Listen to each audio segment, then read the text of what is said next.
नमस्कार दोस्तों, आपका हार्दिक स्वागत है आपके अपने YouTube चैनल पर। दोस्तों, आइए जानते हैं अगस्त 2025 का महीना मेष राशि वालों के लिए क्या सौगात लेकर आया है। दोस्तों, अगस्त के महीने में आपको सामान्य तौर पर बेहतर परिणाम मिलने की उम्मीद की जा सकती है, क्योंकि मंगल का गोचर इस पूरे महीने आपके छठे भाव में रहेगा, जो सामान्य तौर पर आपको अनुकूल परिणाम देना चाहेगा। बुध का गोचर 30 अगस्त तक आपके चतुर्थ भाव में रहेगा, इसके बाद 5वें भाव में चला जाएगा। ऐसे में बुध ग्रह इस महीने आपको अधिकांश समय अनुकूल परिणाम देना चाहेंगे। बृहस्पति का गोचर आपके तीसरे भाव में मिथुन राशि में रहेगा। वहीं 13 अगस्त तक बृहस्पति राहु के तथा बाद में गुरु के नक्षत्र में यानी कि अपने ही नक्षत्र में रहेंगे। ऐसे में गुरु से मिले जुले परिणाम मिलने की उम्मीद है, लेकिन तुलना करें तो 13 अगस्त के बाद परिणाम तुलनात्मक रूप से बेहतर रह सकते हैं। शुक्र ग्रह 21 अगस्त तक आपके तीसरे भाव में तो वहीं बाद में चौथे भाव में रहेंगे। आठ शुक्र सामान्य तौर पर आपको अनुकूल परिणाम देते रहेंगे। शनि का गोचर मीन राशि में अर्थात आपके द्वादश भाव में रहेगा।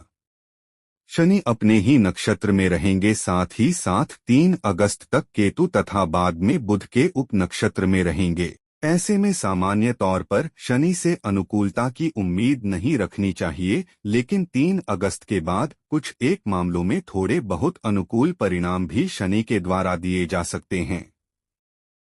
राहु का गोचर कुंभ राशि में आपके लाभ भाव में रहेगा। राहु बृहस्पति के नक्षत्र में होकर सामान्य तौर पर आपको अनुकूल परिणाम देना चाहेंगे। वहीं केतु का गोचर आपके पंचम भाव में सिंह राशि में शुक्र के नक्षत्र में रहेगा।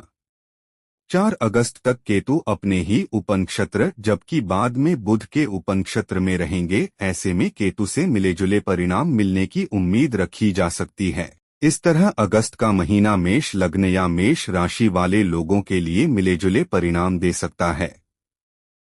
कुछ मामलों में परिणाम औसत से बेहतर भी रह सकते हैं। अगर आपके कार्यक्षेत्र की बात करें तो आपके भाग्य स्थान का स्वामी इस महीने भी पिछले महीनों की तरह आपके द्वादश भाव में बने हुए हैं। इसे सामान्य तौर पर अच्छा नहीं माना जाता, लेकिन शनि देव गुरु के नक्षत्र में रहेंगे, जो उन लोगों को अच्छे परिणाम दे सकते हैं जो लोग कार्यक्षेत्र को लेकर अपना स्थान बदलना चाहते हैं। वहीं 6 अगस्त तक शनि ग्रह केतु के उपनक्षत्र में रहेंगे। यह थोड़ा सा कठिन समय होगा, जबकि 6 अगस्त के बाद शनि ग्रह बुध के उपनक्षत्र में होकर कुछ अच्छे व्यापारिक सौदे दे सकते हैं, जिनका आपको लाभ मिल सकता है। अर्थात कार्यक्षेत्र से जुड़े मामलों में यह महीना आपको मिले-जुले परिणाम दे सकता है। कुछ मामलों में परिणाम औसत से थोड़े कमजोर भी हो सकते हैं, लेकिन व्यापार को लेकर यदि आपको कोई निर्णय लेना ही पड़े तो 6 अगस्त के बाद उस मामले में पहल करना ज्यादा फायदेमंद रहेगा। वहीं नौकरी पेशा लोगों को भी 6 अगस्त के बाद ही परिणाम ज्यादा अच्छे मिल सकेंगे। यद्यपि इस महीने बदलाव या यात्राओं से संबंधित योग बन रहे हैं, लेकिन फिर भी बहुत आवश्यक होने पर ही ऐसे कदम उठाने की जरूरत रहेगी। सामान्य तौर पर बदलाव या यात्राओं से बचाना ही ज्यादा उचित रहेगा। आर्थिक दृष्टिकोण से देखा जाए तो इस महीने आपके लाभ भाव के स्वामी शनि देव पिछले महीनों की तरह द्वादश भाव में रहने वाले हैं। इस महीने शनि ग्रह वक्री रहेंगे तथा अपने ही नक्षत्र में रहेंगे। हालांकि उपनक्षत्र की स्थिति देखने पर पता चलता है कि 3 अगस्त तक शनि केतु के नक्षत्र में, बाद में बुध के उपनक्षत्र में रहेंगे और इस महीने बुध की स्थिति सामान्य तौर पर ठीक ठाक है। इसलिए आपकी मेहनत के अनुरूप कमाई हो सकती है। यद्यपि छोटी मोटी कठिनाइयां रह सकती हैं, इसके बावजूद भी लाभ की स्थिति को हम सामान्य तौर पर अनुकूल कहेंगे, क्योंकि लाभ भाव पर विराजमान राहु कई बार विभिन्न माध्यमों से धन कमाने का मौका देता है। धन का कारक बृहस्पति भी नवम दृष्टि से आपके लाभ भाव को देख रहा है, इन सभी कारणों से इस महीने आपको मेहनत के अनुरूप काफी हद तक अनुकूल परिणाम मिलते रहेंगे। वहीं धन भाव के स्वामी की स्थिति को देखें तो धन भाव का स्वामी शुक्र इस महीने की 21 तारीख तक तीसरे भाव में रहेगा। सामान्य तौर पर यह धन बढ़ाने में मदद करेगा। वहीं 21 अगस्त के बाद यह चतुर्थ भाव में जाकर और अधिक मात्रा में धन बढ़ाने में मददगार बन सकता है। अर्थात बचत के दृष्टिकोण से और पहले से बचाए गए धन को सुरक्षित रखने के दृष्टिकोण से महीना काफी हद तक अनुकूल रह सकता है।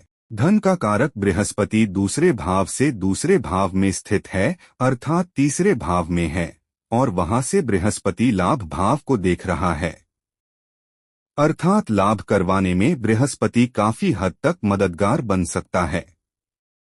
इस तरह से अगस्त 2025 के महीने में आप आर्थिक मामले में काफी हद तक अनुकूल परिणाम प्राप्त कर सकते हैं। स्वास्थ्य के दृष्टिकोण से भी अगस्त का महीना आपके लिए काफी हद तक अच्छे परिणाम दे सकता है। यद्यपि छठे भाव को रोग, कर्ज और शत्रु का भाव कहा जाता है, सामान्य तौर पर लग्नेश का छठे भाव में जाना अच्छा नहीं माना जाता, लेकिन गोचर में मंगल का छठे भाव में जाना बहुत अच्छा माना गया है। इस कारण से मंगल स्वास्थ्य में अनुकूलता देने के लिए पूरी तरह से तत्पर है। रोग का कारक ग्रह शनि मंगल के गोचर में देख रहे हैं, अर्थात छोटी मोटी विसंगतियां रह सकती हैं। कभी कभार चोट या खरोंच लगने जैसी शिकायतें देखने को मिल सकती हैं। सामान्य तौर पर नए सिरे से किसी भी रोग के आने की संभावनाएं इस महीने प्रतीत नहीं हो रही हैं। महीने के पहले हिस्से में चतुर्थ भाव में सूर्य के गोचर को देखते हुए हृदय आदि से संबंधित मामलों में जागरूकता जरूरी रहेगी। कहने का तात्पर्य यह है कि इस महीने नए सिरे से कोई स्वास्थ्य समस्या नहीं आनी चाहिए, लेकिन यदि पहले से पेट या हृदय से संबंधित कोई स्वास्थ्य समस्या रही है तो उस मामले में सतर्क रहना जरूरी रहेगा। ऐसा करके आप अपने स्वास्थ्य को अच्छी तरह से मेंटेन कर सकेंगे। वहीं अगर आपके प्रेम व वैवाहिक संबंध की बात की जाए तो इस महीने आपके पंचम भाव के स्वामी सूर्य की स्थिति बहुत अच्छी नहीं है। महीने के पहले हिस्से में सूर्य चौथे भाव में रहेंगे, अर्थात पंचम भाव से द्वादश भाव में रहेंगे, यानी कि प्रेम संबंधों में कुछ कमजोरी देखने को मिल सकती है।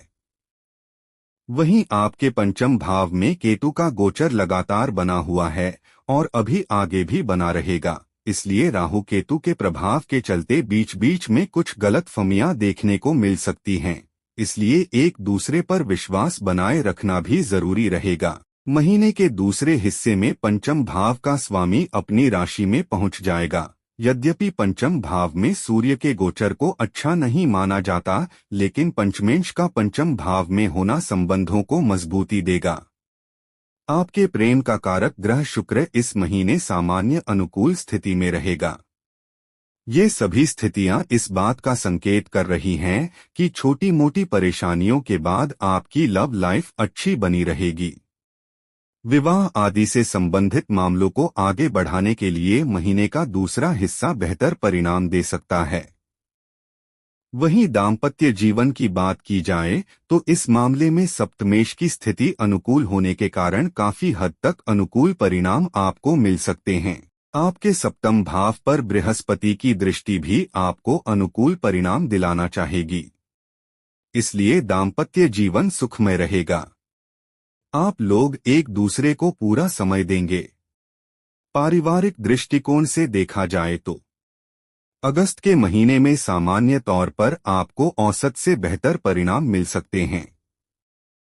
हालांकि आपके दूसरे भाव का स्वामी शुक्र इस महीने क्रमश आपके तीसरे और चौथे भाव में रहेगा, जो सामान्य तौर पर शुक्र के लिए अनुकूल स्थिति है, यानी कि शुक्र को अनुकूल परिणाम देने चाहिए। लेकिन दूसरे भाव में शनि ग्रह की दृष्टि लगातार बनी हुई है, जो बीच बीच में कुछ परेशानियां दे सकती है। यही कारण है कि हम पारिवारिक मामलों में आपको औसत से बेहतर परिणाम मिलने की बात कह रहे हैं। यानी इस महीने परिजनों के साथ आपके रिश्ते सामान्य तौर पर संतुलित रह सकते हैं, लेकिन कभी कभार कुछ छोटी मोटी परेशानियां रह सकती हैं। भाई बंधुओं के साथ इस महीने संबंध सामान्य तौर पर अनुकूल रहने की उम्मीद है। महीने के पहले हिस्से की तुलना में महीने का दूसरा हिस्सा गृहस्थ संबंधी मामलों में अच्छे परिणाम दे सकता है।